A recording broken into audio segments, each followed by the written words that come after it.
Welcome, folks, to Jaby We Met. I am your host, Jaby KOAY, joined by my good friend, Baby Yoga. She's helping out today, and we're going to answer a bunch of emails. I put out a post on YouTube in the community post area, and I just asked you guys to tell me your problems, and I'll do my best to help you out. And so we've just spent the last hour setting up this podcast situation, which is like highly stressful for me. I get into super serious mode, and I think it's the first time Baby Yoga's actually seen me in this mode where I'm just like dead serious.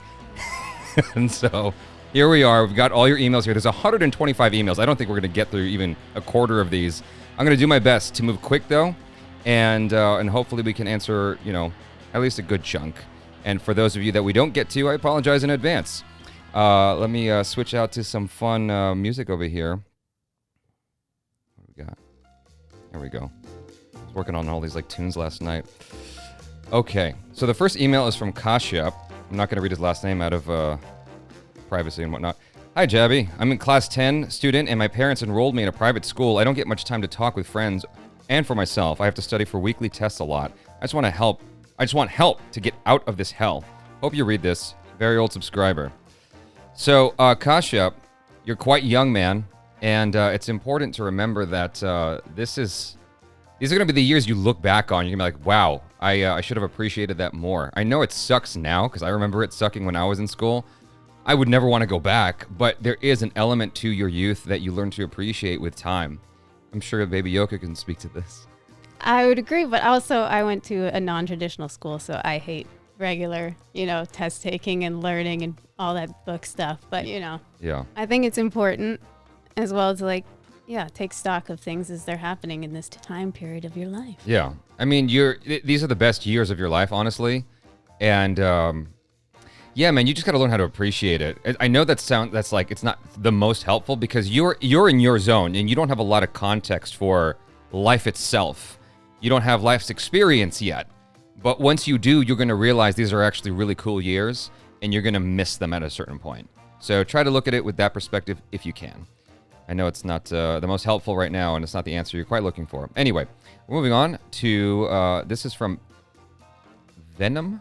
Well, that's the email name. I'm going to go with that. I'm not going to, because this person wants to stay anonymous.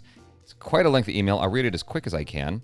So, I'm 29 years old, and I have mild cerebral palsy. In my last email, I told you how I brawled with my former best friend because he physically abused his girlfriend, Anita, not the real name, and I know I'm sounding morally supercilious here. Is that the word? Supercilious? Supercilious. I never heard that word. And asked why, let me make this bigger for myself, why girls are attached to douchebags. I'm not generalizing. You said some details were missing. Well, this happened 5 years ago. Rizwan used to be paranoid that Anita could be chatting and flirting with boys behind his back. And so one day he asked her to meet up at a food joint and asked me to accompany him. I saw that they started arguing from the get-go because he thought she was chatting with a guy, Rohan, not the real name. Okay. Just in case you didn't know. He's got to change the name. It wasn't the real name. Everyone's anonymous. That he suspected was hitting on her. She dismissed it and went to the washroom accidentally, leaving her cell phone behind. Rizwan immediately rushed to pick it up and browsed her WhatsApp chat. Surprisingly, he even knew her phone lock pattern. I asked him to respect her privacy, but without paying heed to me, he went on digging through all her chats and found her messages to the guy, Rohan. Rage engulfed him. When she came back from the washroom without any warning, he smacked her on the face. Her lower lips opened wide, and as blood poured out, people from nearby came up to us, but she warded them off and said it was their personal matter. This is interesting to me. You ever see a fight go down like this between a man and woman in real life? No. This is the strangest thing where oftentimes, when this kind of stuff happens, the woman wants to be left alone.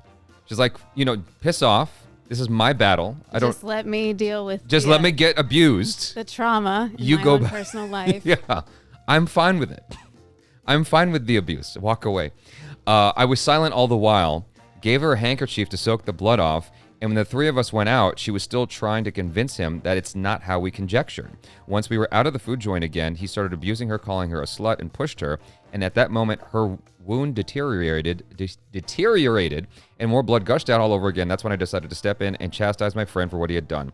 He was so fired up, he pushed me instead and hurled nasty words at me.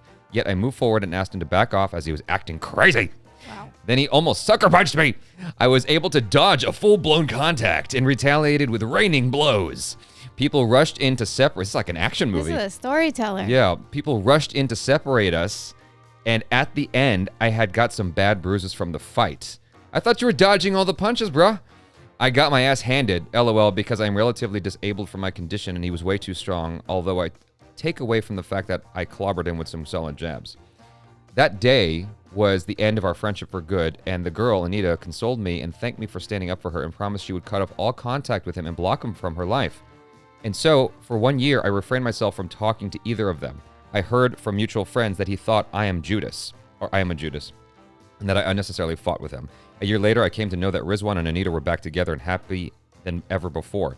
I realized how meaningless was it to stand up for what I thought was inherently wrong, and it's all subjective relativism. It's funny how that's not necessarily true, man.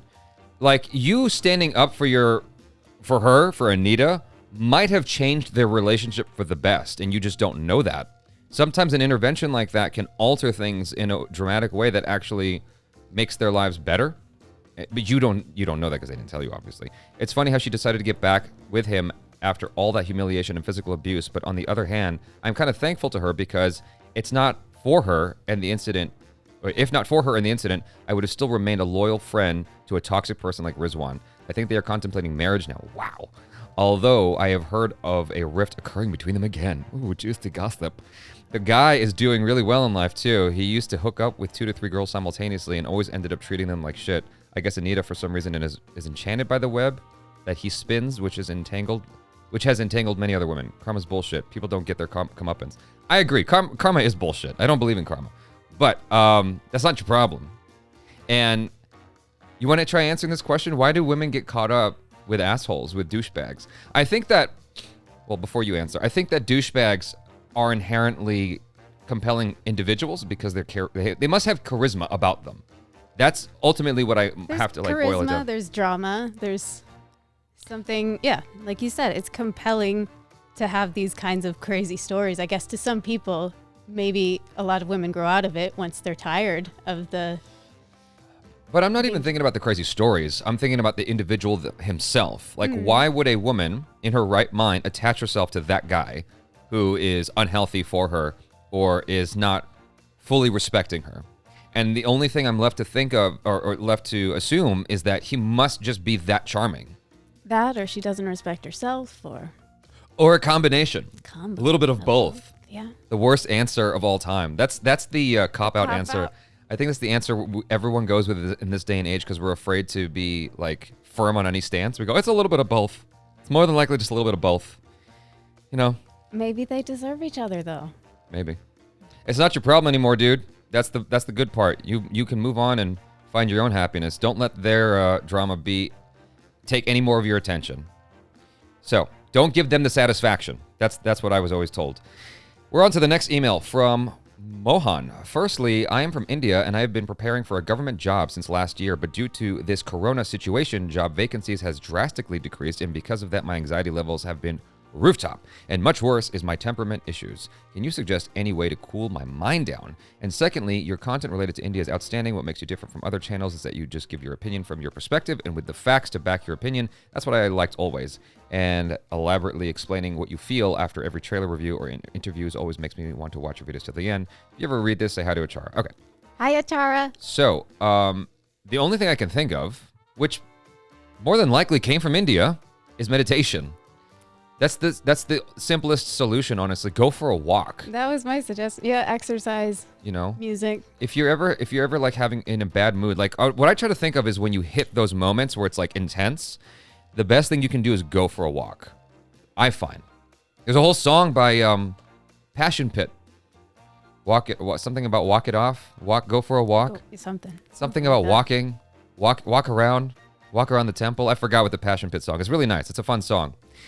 It's basically talking about how, you know, life's tough. You're dealing with all this garbage in your life. Walk it off. Just walk it off. You know, a good walk will actually do you a lot of good, surprisingly. And then meditation. Those are the two tricks I have found. Next email is from VP. Hey, Jaby. Just as I was thinking of how lonely I am, I turned to YouTube for escaping from my feelings and saw your post about this. I don't know if you'll ever read this. Lately, I've been using YouTube videos and web series for escaping from my feelings. I feel empty and lonely and often fall prey to overthinking. I broke up nearly 11 months ago. My friend backstabbed me. My parents work and are often busy in their own work. There's literally no one I can talk to. My call list and chat list is deserted. I am alone at my house most of the time. I've damaged my eyes by binge watching stuff. I'm drifting away from my goal. Also, I'm overweight. My overall lifestyle is further aggravating my weight gain. I'm physically and emotionally unwell. P.S. I've had a major crush on you. You sound like a winner. I'm just joking. We all go through our tough times. We all go through tough days. All of us, especially creative types. We go through those instances where we are physically and emotionally unwell. Believe me, I've had some not that long ago. It's like you have your ebbs and flows in life, man. And the most important thing to do, I think, is to find something to focus on. There's something called AA meetings out here for people who are alcoholics. Alcoholics Anonymous is what AA stands for. And it's actually Christian-based. I'm not a Christian myself, but I am aware of some of the principles of it. And one of the things that I know is instructed to the people who are recovering is to basically pick a god. It's Christian-based. And so, like, my friend who went to AA was like, it doesn't matter what God is. Just any higher power. Yeah, any higher power. You have to submit yourself. You have to succumb to a higher power. It could be the doorknob. It has to be a higher power, right? And so it's this idea of practicing fixating on something and making it stronger than yourself, above yourself. It's sort of random that I brought that up, but my point is the practice of focusing very like tunnel vision on one thing. And so my suggestion is to pick something to focus on to improve your mental state first before your physical state. I mean, you can just start exercising and that might help your mental state as well. I think that's really easy to say, though, if someone is already depressed and just like, get out there and go start exercising. Sure. It's really hard. Yeah, it is hard. I mean, yeah, everything is easier said than done at the end of the day. But like I mentioned a moment ago, just going for a walk can do wonders for you. Just a little bit of a walk can help clear your head. If you want to rest your eyes, I find I listen to a lot of podcasts. Yeah. And there's so many thousands and thousands of shows of different subject matter. I'm sure you could find something that piques your interest, and then it can be something you do while you go on like a low impact walk or something as you gear up to maybe do a more intense workout. There you go. So what I was saying a moment ago about focusing on something is like maybe pick a hobby. Pick any hobby, anything that you've like just pondered on for a while, like, oh, I always wanted to, whatever that is, like maybe find that thing and just get obsessed with it and really develop that thing. There's all kinds, I think it's so much easier today to really develop a practice of some kind, to develop to hone your skills at some kind of hobby more than ever before, because there's, whatever you want to buy can be shipped to you. There's Khan Academy if it's academic. There's Skillshare if you want to learn a new skill. There's like Skillshare to me and more Skillshare than Khan Academy, but Skillshare to me, I'm not saying this because they've paid me, by the way. I'm saying this because it's the truth. Skillshare to me is like community college today. Like, it's cheap. Right. And you can learn literally anything you want, right? And so it's hard to get yourself to do that when you're depressed. Yeah. But if you can get yourself to take that first step, a lot of the other steps are much easier. The first step is always the most difficult in recovering. The first step is always the most difficult in getting better and improving yourself. It's probably the same thing I feel. I'm always afraid to start something because I'm afraid of the failure. I'm afraid of not doing a good job at the thing I want to start doing. But yeah, you just have to start and be okay with it not being great. Yeah. Actually, that's good advice as well, is it's okay to fail. In fact, you're going to. And you just accept that at the beginning and know that you just have to fail less each time that you try again. So I understand you're in this sort of cyclical state because you're like mentally distressed, right? Because of all the things that you mentioned, and then you're overweight, and then being overweight makes you more mentally stressed, and then being mentally stressed makes you more overweight. Like, it's just this bad cyclical thing. So you have to, my advice is to like really just find something that you can fixate on and really hone that. And if you're able to, start walking regularly. Just a simple walk every day can help you lose weight. So those are my thoughts. Take it with a grain of salt. Next email is from, can I say the person's name? Okay. Debashis.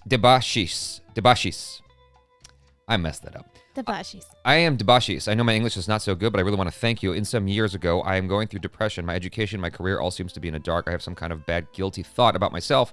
Even I cannot sleep properly. In 2019, my first encounter with your channel, until now, it's the only thing which makes me happy. I've watched you all 3.3K videos. You are doing a fantastic job, and I really want to thank you for saving my life. My English is not so good, so I cannot express my full emotion, but thank you. Wow. So these are the kinds of emails that keep me going, because people ask me a lot, like, what keeps you going with your channel? How do you keep moving forward sometimes?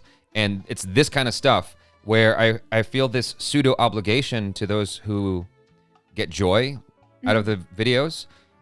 I mean, I'm not the only YouTuber who's been told that. So I'm well aware of like where I stand in this. It's good to have that reminder. Yeah, that you're not working in a vacuum and that these people are appreciating exactly those things. But that being said, it does compel me to keep moving forward and keep doing the thing that we do on this channel, knowing that kind of fulfillment that it gives people, especially when they're feeling like they're in a desert and there's no oasis. It's like, and these videos like give them a smile. That makes me happy. So this microphone foam screen is like little bits of it like fall off, and I feel like sometimes I choke on it like it goes in my throat. What? If you look at, I'll show you later. Like there's like bits of it that have fallen off. Don't need to be worried. All right. Yeah. So anyway, 7 years ago, going through my depression, my career, education. So as I said earlier, this seems like, especially now with the virus, everything is exacerbated. It's much worse than it would normally even be. And so my suggestion, man, is reach out to friends if you have any and FaceTime with them. Or if you don't have an iPhone, whatever it is, like on WhatsApp, they have the video chat that you can do. I think that's one of the best things you can do is video chat with friends and family. And pick someone that you feel like you can be honest with. One of the issues I've seen pop up in Indian videos that are talking about real shit is that men can't be depressed. Men can't be sad. Men can't cry. But that's not manly. And I think that we need to get over that. I think that we still kind of face that here in the States, but less so. And so my suggestion is to find someone you can be comfortable with talking to and be real with them. Let them know what you're going through and talk it out, you know? And you've said the same thing of like, if you talk to yourself the way, or you talk to your friends the way that you talk to yourself, would you want to be friends with yourself? You have to like give yourself a break. Yeah. If you're going through a dark time, be kind to yourself. Yeah, I didn't make that up. That was that's from Gorilla Mindset, the book. I forgot the name of the writer, but Gorilla Mindset. That's a great book, actually. Gorilla Mindset. Check that out when you get a chance. Gorilla Mindset. That'll help you, maybe, perhaps mentally. So this is from Noor. I don't want to say the whole name in case.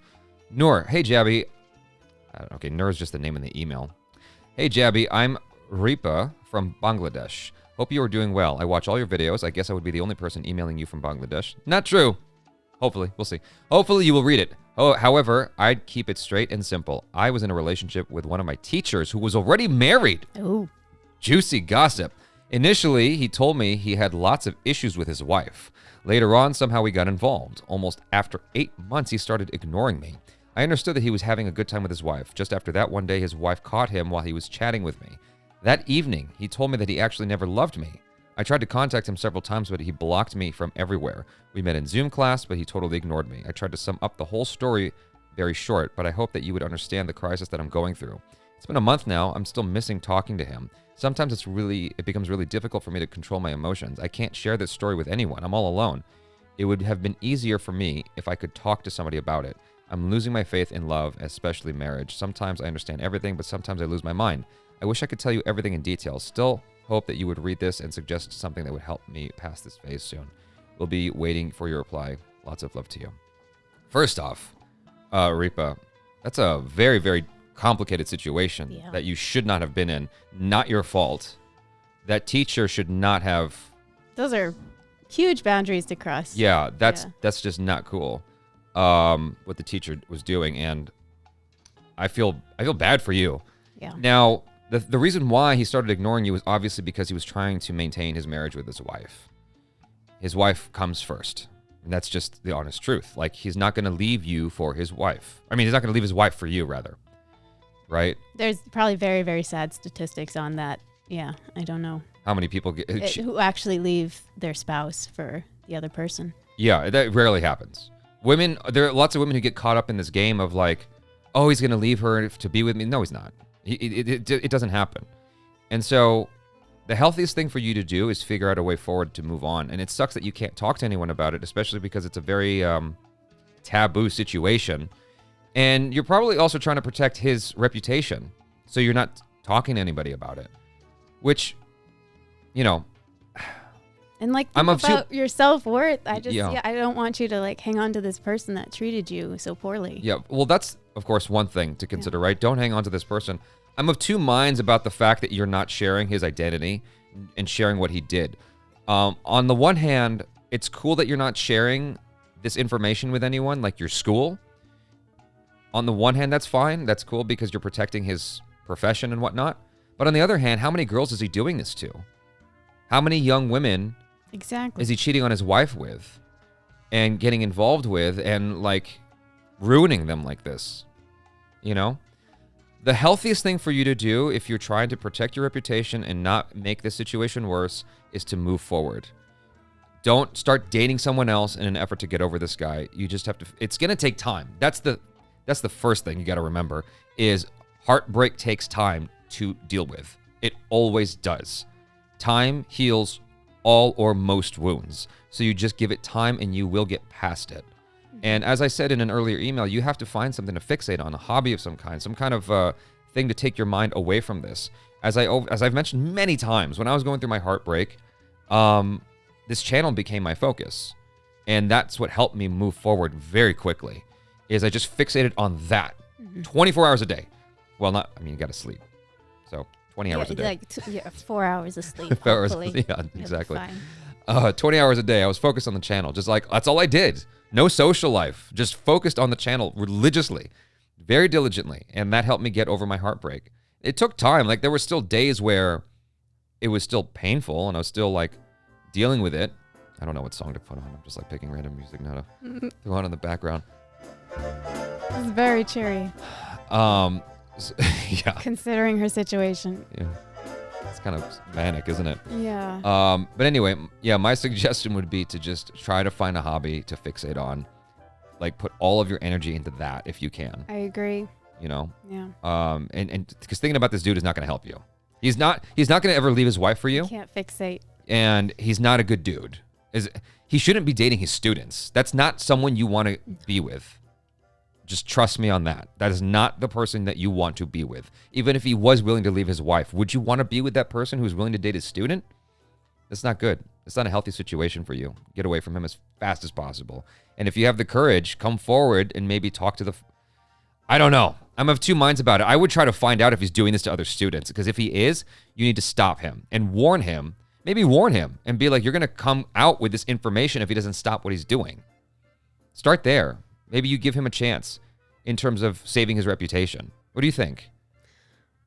I don't know. My thought is kind of on a different page entirely, where I'm just thinking of the type of music and stuff that kind of psychs me up as like a single woman or something, you know? Just even those messages are great, or YouTube videos about positive self-image or building yourself up, I think. That's good advice. Is a good thing to do at this time when you're feeling so low and you're letting this person kind of control you. Feel that way. Don't let him win. That's my whole thing. Don't give him the satisfaction of winning.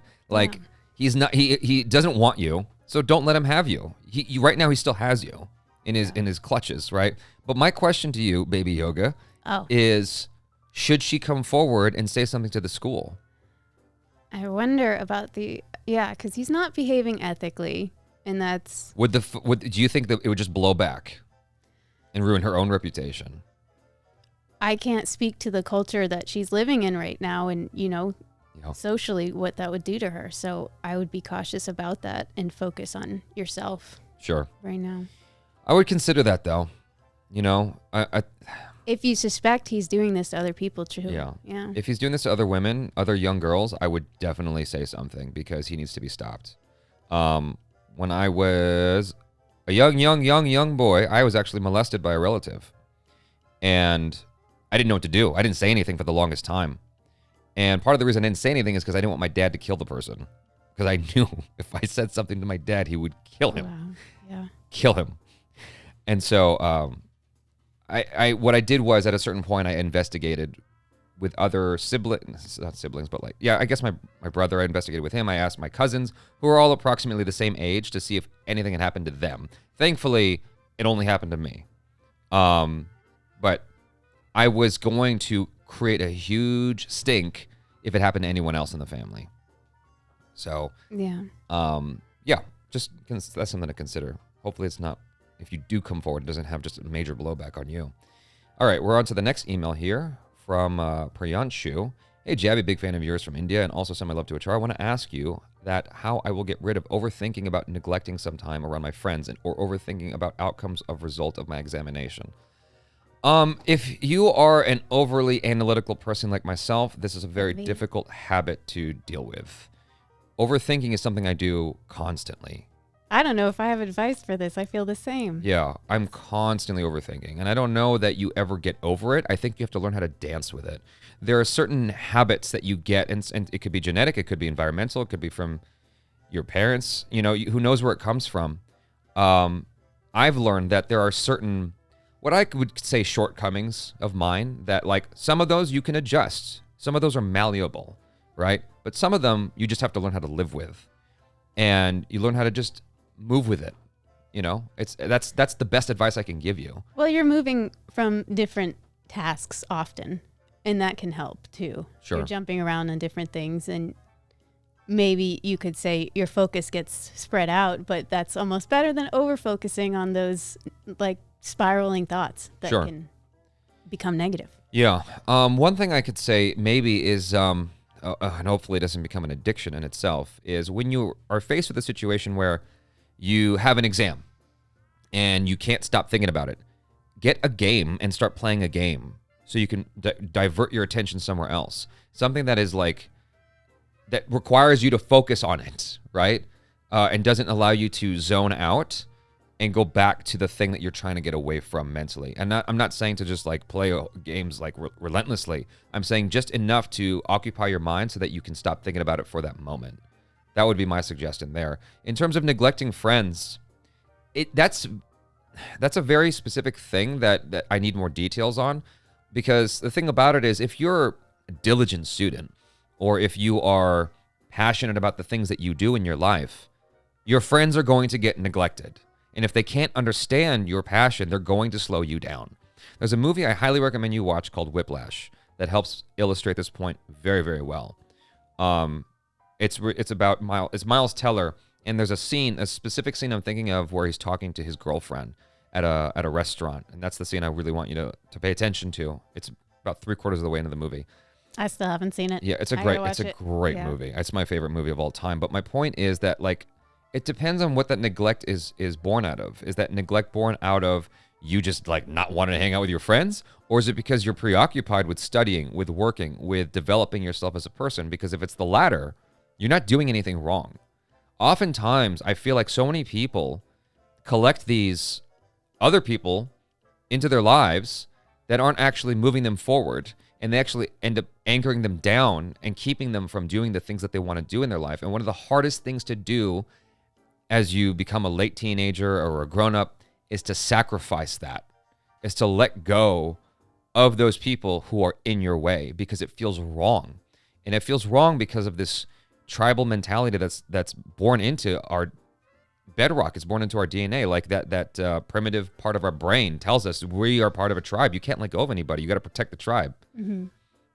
That's unfortunately not, the most suited for our modern age. Like, if you're trying to make yourself the best version of you possible, sometimes you have to let go of certain people so you can go do that thing. Or surround yourself with like-minded people. The best thing you can do is surround yourself with people who are basically doing what you want to do, but are further along. Yeah. Moving forward. There's still 118 emails left. We'll get them all. Not in this go. Let's see. This next one is from Mohammed. My brain is struck. I think he means stuck. My brain is stuck nowadays. I have to choose among dentistry and veterinary science. I can't decide. There are mixed options. Please help me, Jaby. Opinions. So, I think that veterinary science sounds so much cooler than dentistry. You get to be around animals, but then you might also have some heartache for some of the situations, whereas dentistry might be a little more, cut and dry procedures. I've heard, and this could be wrong, this is anecdotal, I've heard that dentists have the highest suicide rate amongst all professions. I've also heard this. I don't know if the statistic has changed, but I know it is a highly depressed So I wouldn't choose dentistry. choice. Just off that anecdote alone, I wouldn't choose dentistry. So does that help? Do some research into that shit, because you don't want to be suicidal doing your job. Yeah, that sounds unpleasant. And anything that ends in the word science sounds way more compelling than dentistry to me. But that's me being a goofball. So take that with a grain of salt, please. This is from Anonymous. Hello, sir. By the way, I love your content. And, sir, I've been very depressed in these days due to my makers. Is that what that says? To my marks. Marks. Oh, gotcha. My family always want me to score above 90%, but this time I was very bad in health also. So can you please tell me a way to look out of depression? I can't speak to marks because I never found them important. I think your mental well-being is the most important. All the stuff we've said before about meditation, walks, and refocusing on yourself, I think is important.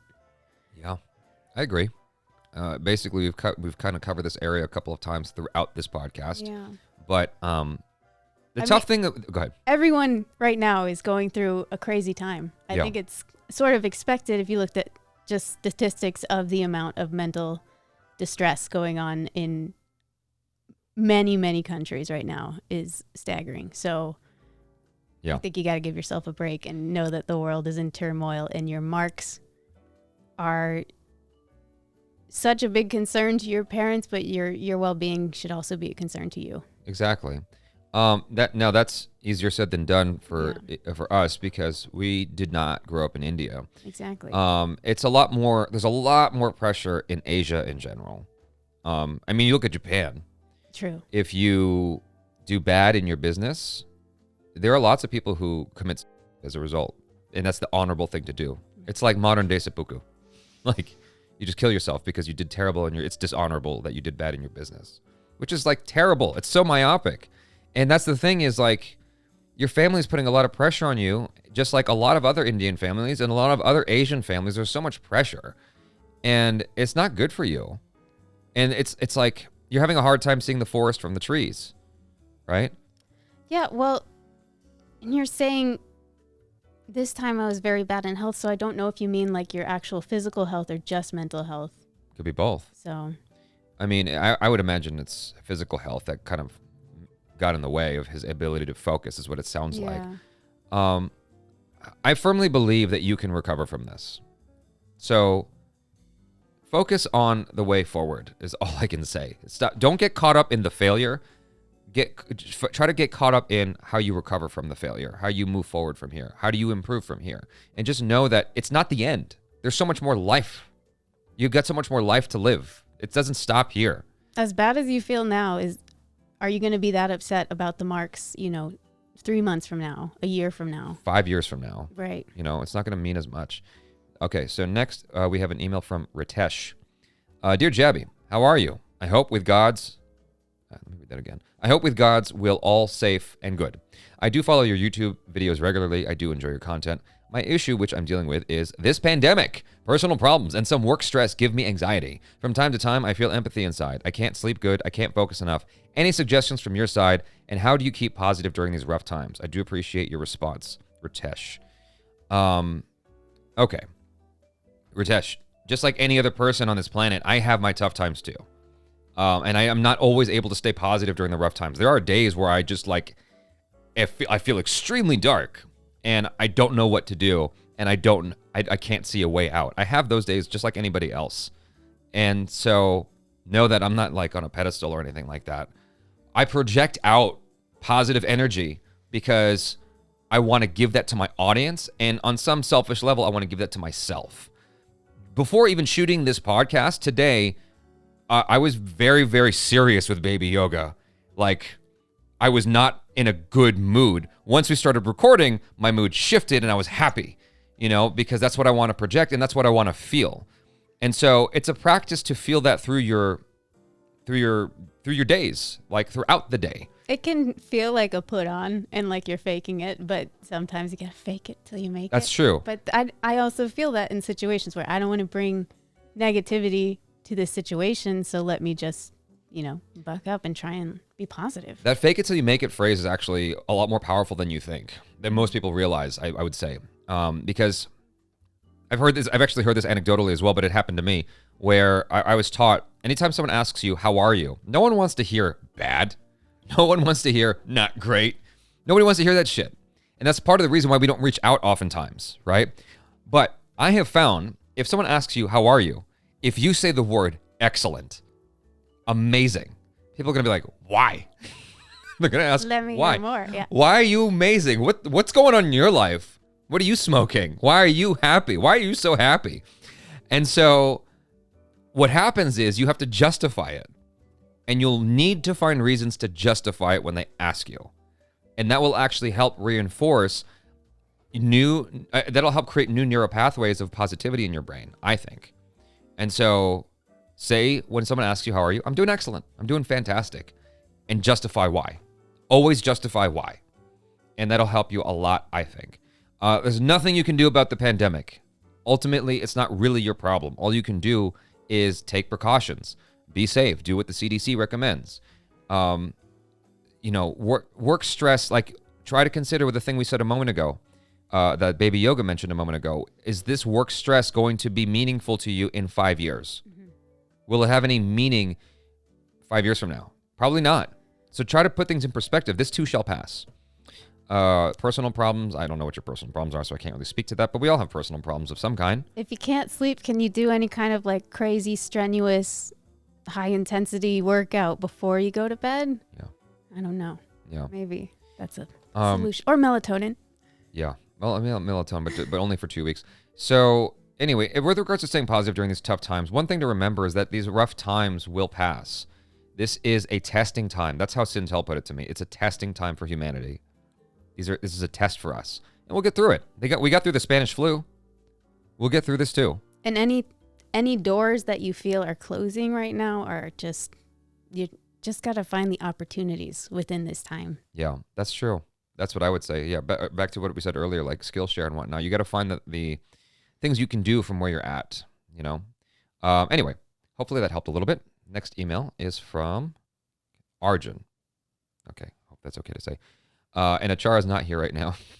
Hey, Jaby, I'm Arjun, love from India. Oh, a big wave in case Achara's next to you. I'm going to this phase. I think through this phase is what they mean. I'm going through this phase where I feel stuck in this place where I can't step forward or front in life. I'll keep things short. I have been working a job, particular stream, mechanical engineering, which I like because my whole life growing up, I have seen my dad do the same. But it's been 3 years now since I started, and it's not paying well.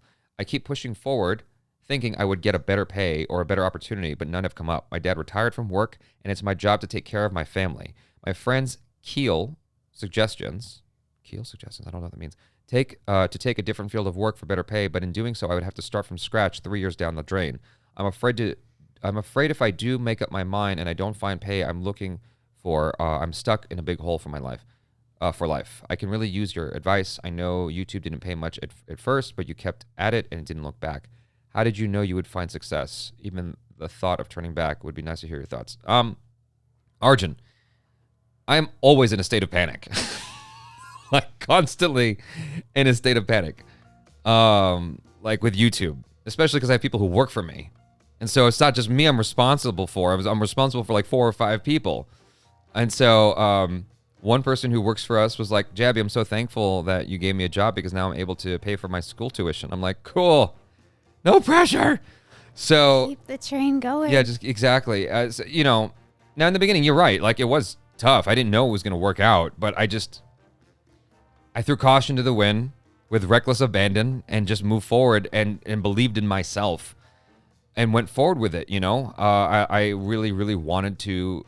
What also helped me is knowing that other people did it. Mm-hmm. It's like if other people can do it, I can do it. My brother did it. Someone in the family did it. So I can do it. When you see all the dummies that do it and get successful, you're like, if I'm a smart person, right. let me see if I can do this. Yeah, sometimes being a dummy is entertaining, though. Yeah, it's true. So here's something to consider. Firstly, like, if you love what you're doing, even though you're not making a lot of money, the ability to do something you love is paramount above all else. I know that doesn't really resonate with old school Indian culture, but that's the honest truth, man. If you're able to, I was talking about this in a YouTube video the other day. I don't know if it's out yet, but it was talking about happiness. And a lot of people conflate wealth with happiness, or they conflate going to the club on Friday nights, going to parties with happiness. That's not happiness. That's all of a distraction. The ability to be content is happiness. So if you have a job you love and you're able to do that, that's happiness. So that's my feeling about that. Now, that being said, if you're considering switching professions, and I'm sure Baby Yoga's got insight on this. If you're considering switching professions, there's this story I've told a while back. I forget where I've told it, but I was on a date with this girl, and she was 2 years into her nursing degree. She had 1 year left. And she was doing it because her mom wanted her to do it, not because she wanted to do it. And I go, okay, what do you want to do? And she told me, I forgot what it was, because this was like over 10 years ago. And I go, so wait a second. So you're going to spend another year doing this practice, studying for this degree that you don't even enjoy. That you don't even enjoy, that you don't want to do. She's like, yeah, but it's just 1 more year. I'm like, that's a year you could be putting into something that you actually enjoy, though. Why are you going to throw any more time into something that you don't love? You're throwing good money after bad. Like, don't put any more time. Even though you've already put 2 years, now you're going to lose another year on top of that. Life is finite. So what I would say is, don't get caught up in the fact that you spent 3 years here. Yes, it feels shitty to let go of it if you have to let go of it, but it's better to let go of it now and move on to something else if that's what you want to do, and start from scratch. It's okay. It's not the end of the world. Well, and the thing that I think we were talking about yesterday is getting in the mindset of moonlighting and not all your eggs in one basket, but you can't, I would understand if you can't just give up your job now if you're the main support for your family. Right. But maybe there's steps you can take to get on the path of something you either like better or you think will pay better. Yeah. My uncle, I forgot what he was studying for. I forgot what his profession was, but his mom didn't have a lot of money. And so what he did was he went to school and he paid for his own schooling by working the night shift at some place. He barely got sleep, but he managed to get through 4 years of college paying his way forward. And he didn't have any help from his parents. And so I would imagine you're young. When you're young, it's easier to get by with less sleep. It's not healthy. It's not recommended, but you have to do certain things in order to make progress in your life. Like you've got some hardships there, and the only way to move forward is to lose a little bit of sleep and moonlight into a new profession while you're maintaining this one. That is an option, like Baby Yoga said. So there you go. Next one.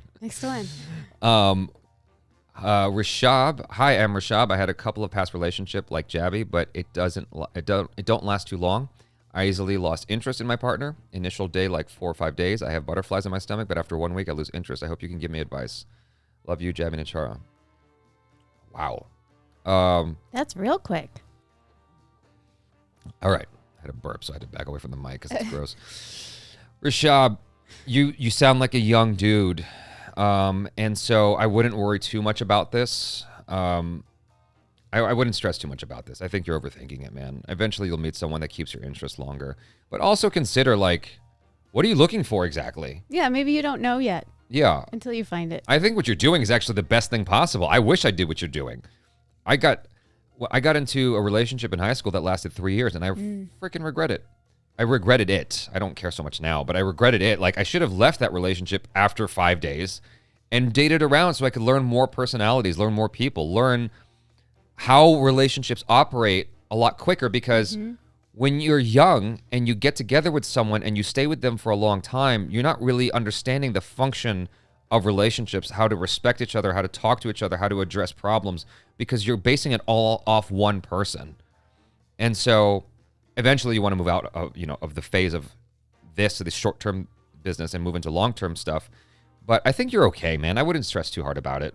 I would also say, like, butterflies maybe aren't always a great thing. They could just be nothing to trust really. It's just like you want to connect with a person and see how you do, just like you said, with discussions and communicating. Stop going after boring people. That would be another bit of advice. True. Go after interesting people like Baby Yoga. Okay, so this is from Tehran. Hi, Jaby. My name is Tehran. I am from India. I love your videos, and I have been a fan of your advice for a long time. I've been told I'm smart. I guess I am, but I don't feel like it. My mom and dad expect too much of me and think I can do wonders in my life. I am looking for the right push because right now I am too distracted and I'm honestly a lost cause. Please help me out. I need it desperately.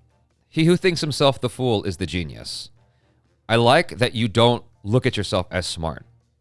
And I think you should be happy with the fact that your mom and dad think you're extremely capable. Yeah, not everyone has supportive parents. That's a huge thing. Yeah. So that's something to be thankful for, I would say. And you're not a lost cause. Like, the fact that you can write me this email indicates to me that you're not a lost cause. You're feeling distracted. That's fine. I'm sure most of these emails are coming from young individuals. And so you've got a lot of life left to live. You got to remember that. And you're thinking about it. You're not just goofing off and doing nothing. It's in your mind that you want to. The very fact that you're considering these things and trying to figure it out is way more than most people in the world, honestly. And so you got to take pride in that. And don't get neurotic. Yeah. Not like me, but yeah. Look for step one. Yeah. I think that's the biggest thing, is what we talked about earlier. What is step one in getting better? Find that. If you can do that, the rest becomes a lot easier. Next is, can I say this person's name? I'm not going to say the person's name just in case. Well, the first name is fine. This is from Noel. Dear Jaby, what advice would you give to the people who want to follow their dreams but are too vulnerable? That's that fear of failure. Go ahead. I mean, we already talked about it, but... Is there another angle there? You gotta... there is. I pressed it. I think you just gotta... You gotta start small. I mean, for me, what I did was not Skillshare, but YouTube. And there were a lot of people showing how to use a particular software that I wanted to learn. Yeah. And it took me a solid 3 months to stop being terrible at it and start getting some confidence. So I think I'm still at the point where I don't really share a lot of my work, but I get work that I'm paid for. So that's enough for now. But I do want to feel less vulnerable about doing that stuff. So I think it's just accepting that not every opinion on what you're doing needs to be a validation. There can be, people that don't like what you're doing, but as long as you believe in what you're doing, it's fine. That's great advice. And one of the things we mentioned earlier was the fear of failure. You even mentioned it a second ago. And I think the hardest thing for a lot of us to accept is that failure is okay. Even if it's something as simple as walking up to a girl and asking her out. What if she says no? What if she says no? God, dear God, what would happen? There will be others. Yeah. That is It'll be okay. Yeah. Failure is okay. In fact, failure is part of the process. You don't get amazing by succeeding every single time.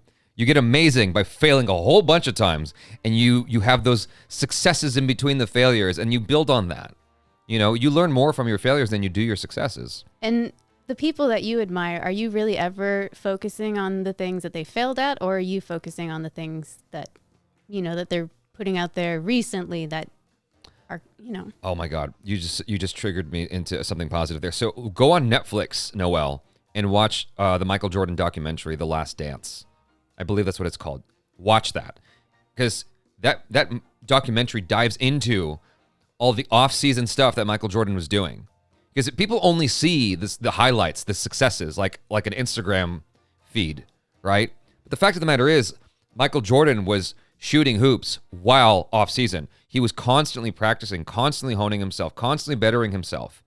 And a lot of people don't see that and don't realize that. It takes a lot of work to get somewhere, to be better, to be amazing. So don't be afraid of the work and don't be afraid of failure. That's my advice. Go for it. Do it. Can I say this person's name? Sidesh. Hello, Jaby. First of all, I won't go like I am your biggest fan and all, but I appreciate what you do. I'm not your biggest fan, Jaby, but you're cool. Your vibe is very positive, not more than a Chara, just kidding. Getting on this topic, as you have a lot of experience in relationships, I would like to tell you my problem. I'm 24. It's my first ever relationship. If I want to phrase it in simple words, I would say my girlfriend always disagrees and fights with me, even though my thought behind whatever I do is always good and sincere. And she says, don't do anything until I ask for it.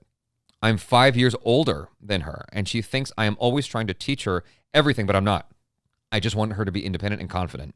Another point is I am really into her. She feels low on confidence because of her small breast. One or both? But I always try to make her believe that she is beautiful as it is. How shall I comfort her? Okay, there's a lot to unpack here. Yeah. First off, you are trying to teach her. Okay, let's get that straight. There's nothing wrong with that. But some women don't want to be taught anything, and you have to recognize that and be accepting of that. It's hard. Like, just because you can see a flaw in someone doesn't mean it's your job to point it out and fix it. This is something I've had to learn firsthand. Like, sometimes you just got to leave it alone.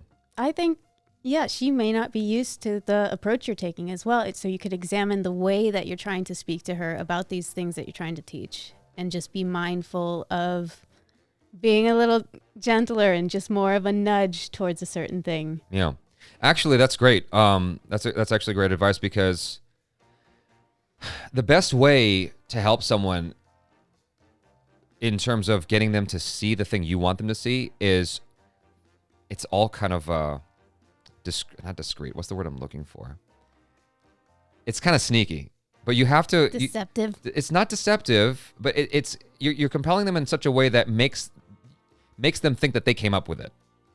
That's okay. Some reverse psychology, yes, sort of. That's the trick, is to get them to believe that they found it on their own, or help them find it on their own. Just like, that's the simplest way to put it. Help them find it on their own, because if you're too direct, if you're too forceful, they're going to resist.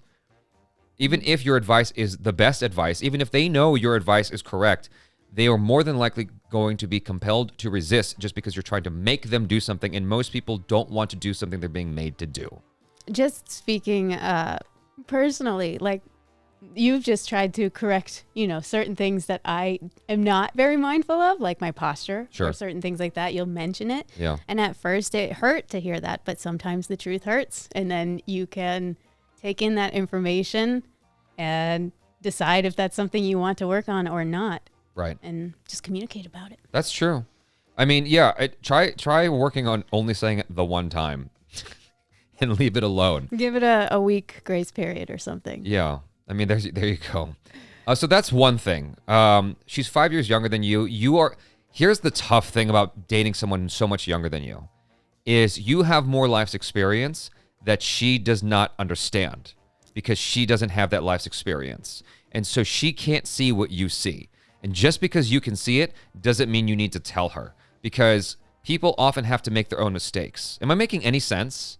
It's like, yeah, because almost like telling a kid, if you give a kid any kind of advice about what, when they're a grown up, they're not going to understand. It's not going to make sense to them. It's not going to compute, because they have not had enough context in their own life to make sense of that.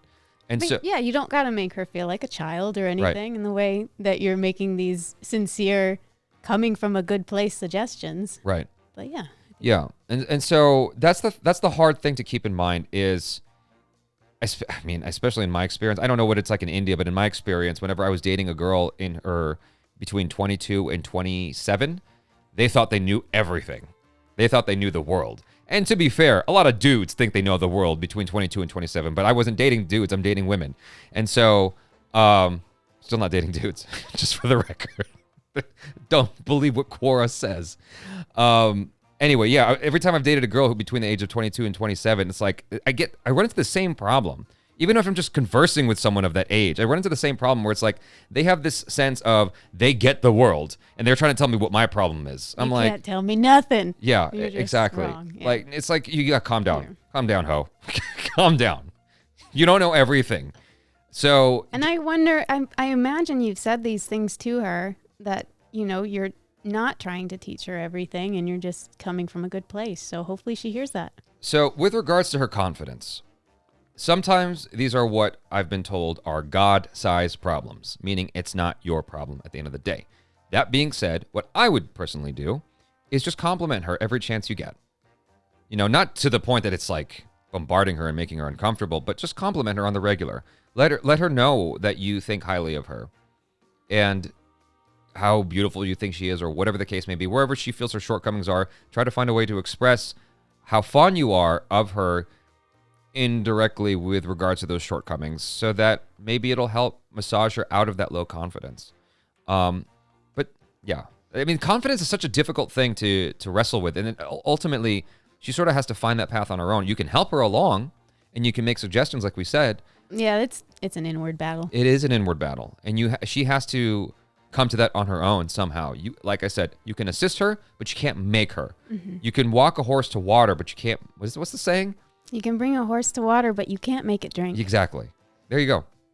Ambika to Jaby Bhavya, brother.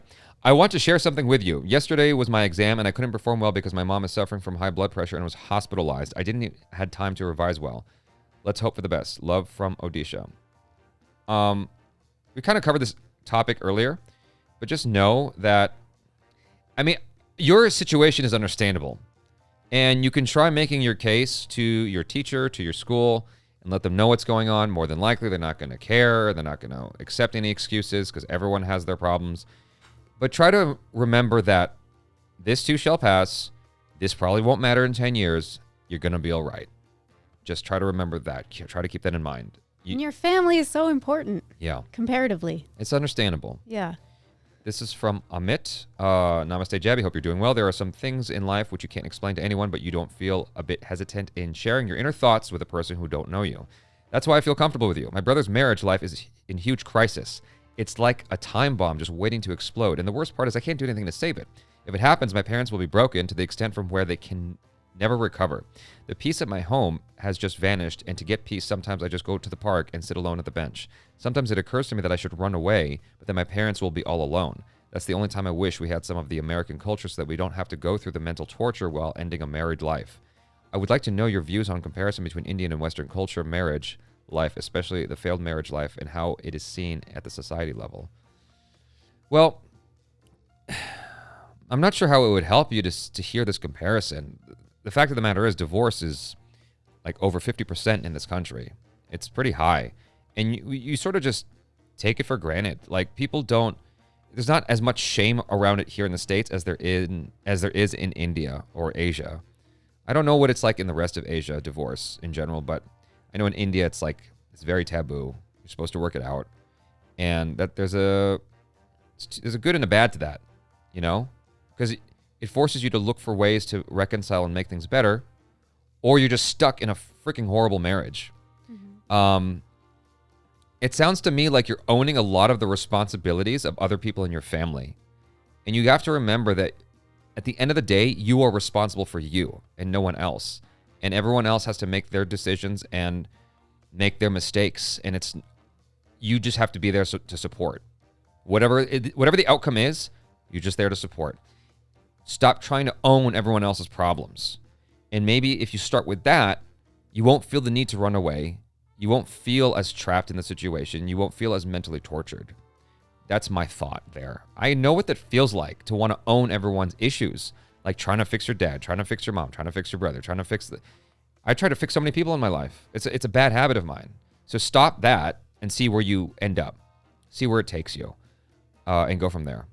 That's my advice. What do you think?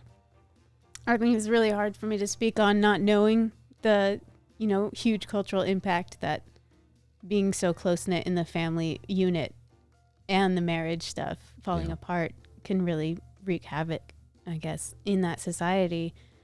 I think it's really good that you have those moments where you go sit on the bench by yourself and just reflect. Yeah. Maybe that's all you can do is just keep your thoughts moving forward. This last one is from Jas Karan.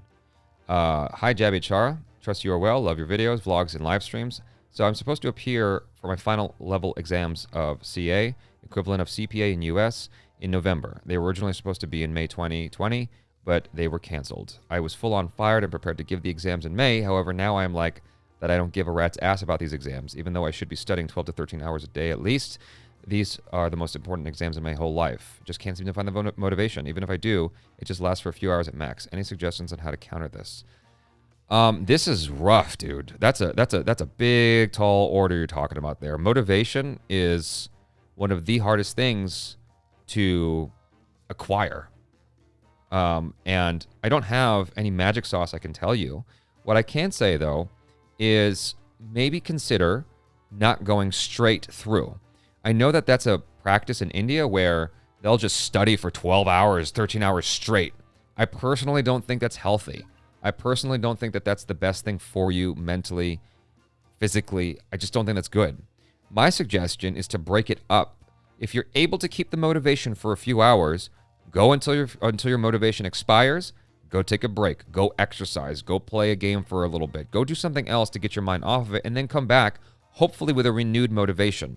Try to think about what success in this area will give you, what it will grant you in life. You know, there's a thing a lot of Americans do called a vision board. And I personally don't subscribe to it, but it works for a lot of people. Having a vision board can do wonders for you in terms of like seeing the goals you have in life, seeing where you're trying to get to. So what you understand what this means for the rest of your life, for the next 6 months to a year to the next 5 years. Maybe put it in that kind of perspective, and that might give you a renewed motivation. Or in writing. Yeah. It doesn't have to be visual. Or, yeah, either way. Either way. Just having a map. To know what your goals are. Yeah, to know what your goals are might help you a lot. So consider that. Hopefully that helps to some degree. I apologize if that advice sucks. That's the best thing I can think of, is to get a way to come back to it. Like in screenwriting, for instance, one of the things that I've been told to do is after you finish your script, shelve it for a little bit. Put it in a drawer. Don't look at it for a couple months. And then come back to it with fresh eyes. Obviously, you don't have that kind of time. But what I do understand is sometimes taking a break helps you to come back renewed. You don't have a lot of time left. It's your finals. So you have to sort of compress this methodology into a tighter time limit, if that makes any sense. So just give that a shot. If you can do a few hours, do a few hours, take a break, come back, do a few more hours, or sleep for a little bit, then wake up and go another few hours. Give that a shot. Let me know if that works out, man. So crush the exam. You can do it. Crush the exams. Do it. Kick its ass. Kick its ass, Seabass. Okay, so we have come to the end of what we can do for today. We've covered about 20 emails. Not too bad. Really? 106 more to go. Wow. So I guess that we're just going to let this one go. I apologize again for the emails that we did not get to. Hopefully we sort of covered the thing you were asking about anyway in other people's emails, because there is some overlap between topics. Either way, you guys, stay strong. I know it's tough during these times. These are challenging times for a lot of people. Stay positive. Please do me a favor, and if you haven't in a while, reach out to friends and family. FaceTime them. Look at them in a video chat if you can't look at them face to face. Make sure it's known that you are tangible in some way. Don't just send emojis. Don't send emojis. Don't just send texts. Actually look at them and talk to them. I know it's, uncomfortable sometimes. You don't feel like doing it, but just do it anyway.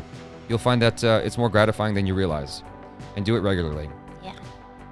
Stay strong, you guys. Until the next time, I'm Jaby KOAY. This is Baby Yoga. Peace out.